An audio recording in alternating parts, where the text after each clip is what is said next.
এই যদি উকিল নিয়ে পয়সা খরচা করে করতেই হয়, তাহলে উনি আগে গেলেন কেন? আমরা যেটা বললাম পুরোপুরি ড্রামা, পাবলিসিটি, সেটাই হবে। কারণ রেজাল্ট তো জানাই আছে কি হবে। ওয়েস্ট বেঙ্গল গভর্নমেন্ট বেশিরভাগ মামলাতেই হারে, কারণ মামলার কোনো বেস থাকে না। যাই হোক, এখন মমতা ব্যানার্জির কাছে কোর্ট ছাড়া বাঁচার কোনো রাস্তা নেই। কারা কাউন্সিলর হয়েছে, প্রধান পঞ্চায়েত হয়েছে, যারা সমাজের সবচেয়ে নিকৃষ্ট ধরনের গুন্ডা বদমাইশ, তারা এখন রাজনীতির নেতা হয়ে গেছে টিএমসির। গায়ের জোরেই তারা পার্টি চালাচ্ছে, মানুষকে ধমকে রেখেছে। মানে এই ধরনের অমানবিক কি করে হতে পারে? সাধারণ মানুষেরও তো এটা এরকম ব্যবহার আশা করি না। একজন প্রতিনিধি সমাজে যে মানুষের ভোটে জিতে এসছে, তার তো আর একটু সেন্সিটিভ হওয়া উচিত। ভুয়ো ভোটার সারা ভারতবর্ষেই আছে, আর ভুয়ো ভোটার তো এখান থেকে ভোটার কার্ড, আধার কার্ড নিয়ে গিয়ে অন্য জায়গায় ভোটার হয়ে যাচ্ছে। তো সেই জন্য এসআইআর এই জন্যই হচ্ছে। আর যে এই ধরনের ভুয়ো ভোটার যারা অনৈতিকভাবে, অবৈধভাবে জনপ্রতিনিধি নির্বাচন করছেন, সেটা বন্ধ হোক।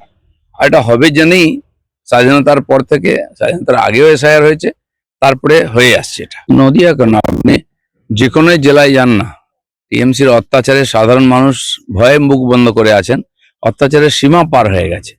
আর এটা টিএমসি পার্টি বা মমতা ব্যানার্জির হাতে নেই যে উনি এটা সামলাবেন, কন্ট্রোল করবেন। পার্টিটা পুরোপুরি অ্যান্টি সোশ্যালদের হাতে চলে গেছে। মা মাটি মানুষ কোথায় আজকে? এখন কেবলমাত্র পার্টি বাঁচাও, যে করে হোক ভোট নাও, সরকারি উন্নয়নের টাকাকে বিলিয়ে দাও, কাউকে ভয় দেখাও, পুলিশকে ব্যবহার করো, গুন্ডাদেরকে ছুট দাও, যা ইচ্ছা করো। ইলেকশন জেতাটাই একদম প্রধান উদ্দেশ্য হয়ে গেছে। বিভিন্ন দিক থেকে স্টেটমেন্ট আছে, কোনটা ঠিক ভুল তো আমরা বাইরে থেকে বুঝতে পারবো না। সময় সবকিছু বলবে। এইসব দাম বাড়ানোর কথাবার্তা, দেশটা ডুবে গেছে। তো যেটা আছে এইভাবেই যাবে, সেটা তাদের পার্টির ব্যাপার। ভেবে দেখা উচিত ব্যাপারটা কি, ভিতরেই সামলানো উচিত।